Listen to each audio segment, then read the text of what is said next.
Kaya wag nating ikakahiya yung mga lowest moment sa life natin na overcome natin. Ayan, praise God po and welcome po sa second week po ng November, second Sunday ng November, and I'm so excited to share with you yung Isaiah 41 verse 10 where it says, "Ako'y isa sa inyo, huwag kang matakot. Ako ang inyong Diyos, hindi ka dapat mangamba.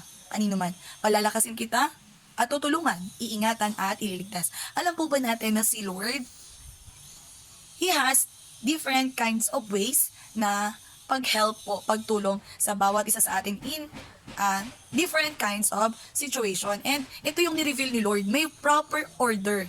And ano po yung unang gagawin ni Lord when we are facing yung trials or trouble? Ano po ang una? Si ay isa sa atin. Kaya hindi tayo matakot na dahil alam natin na before pa man natin maharap yung trials, meron na tayong kakampi. Meron tayong kasama. And hindi tayo nag-iisa. And yun yung assurance na kasama natin si Lord. Alam natin na ang kasama natin is God of victory.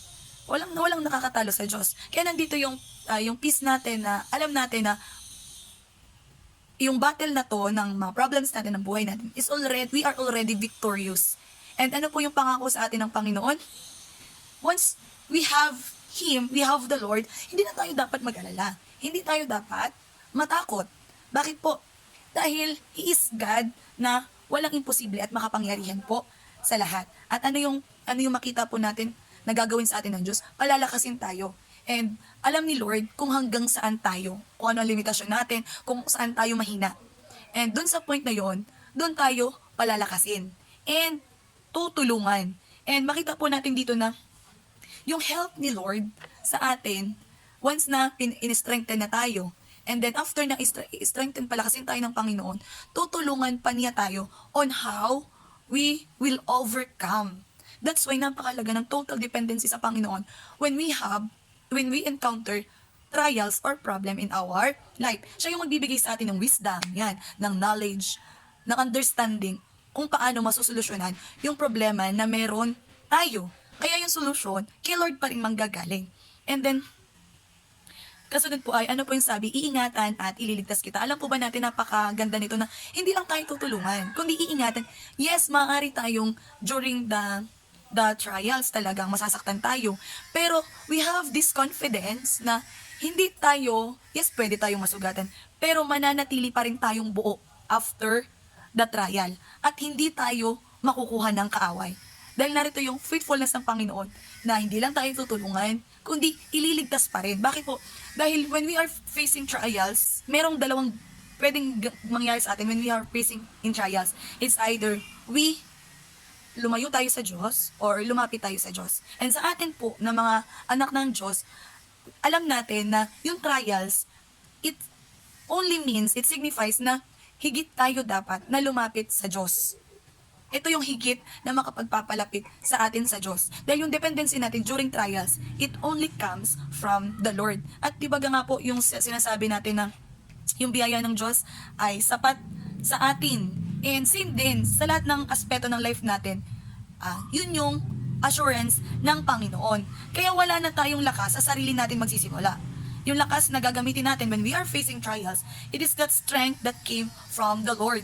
Walang sarili nating strength dahil yung yung sinasabi nating inner strength natin mula sa sarili, mahina tayo. Hindi natin kayang pagtagumpayan yung any battle without the strength that came from the Lord. At alam po ba natin na kung kailan tayo pinakamahina, yun yung pinakamalakas sa atin. Bakit po? Dahil doon higit na namamagnify, higit na nag-glorified si Lord sa life natin. Kaya very positive tayo when we have trials.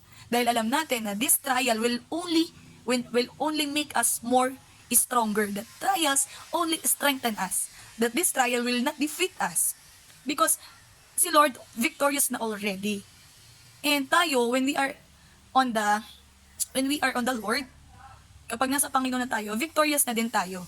Yun nga lang, we have to claim it when we are facing difficulties. At ito nga yung isa sa hindi gawain ng society natin na ipagmalaki natin yung mga kahinaan natin Dahil dito na makikita na doon sa mga kahinaan natin na napapagtagumpayan, lalong nahahayag ang kabutihan po ng Diyos sa life natin. Kaya wag natin ikakahiya yung mga lowest moment sa life natin na na-overcome natin. Bakit po? Dahil ito din ay pwedeng magpalakas sa kapwa natin, magpalakas sa makakarinig ng mga kwento natin.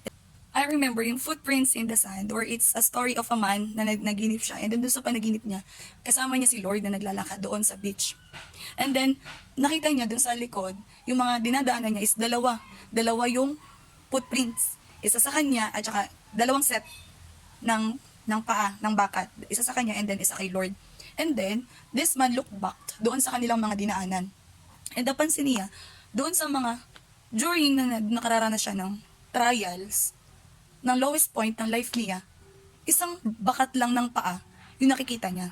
And that is the time that he questioned the Lord. Sabi niya, Lord, bakit dun sa mga panahon na kung kailangan kita, mga panahon na dumaranas ako ng pagsubok, mga panahon na kailangan ko yung tulong mo, bakit dun mo pa ako iniwan? And then, somehow, sinagot siya ni Lord ng ganito na, anak, doon sa mga panahon na nakikita mo na isa lang ang bakat ng paa sa buhanginan, yun yung mga panahon na kinalong kita. Yun yung mga panahon na kinarga kita. And, ano po yung makita natin dito? The lowest moment of our life, hindi tayo nag-iisa. Kasama pa rin natin si Lord. Just like the footprints in the sand, na maasahan natin talaga every time yung help ni Lord. Especially when the times na hindi na natin kaya, dumating na tayo sa endpoint ng lakas natin. And tandaan natin na kung kailan tayo nasa pinaka mahina, doon naman tayo pinakamalakas, sapagkat it's the strength of the Lord that covers us, that will be used to gain victory doon sa pinagdadaanan natin. At sa Panginoon talagi, syempre, ang kapurihan.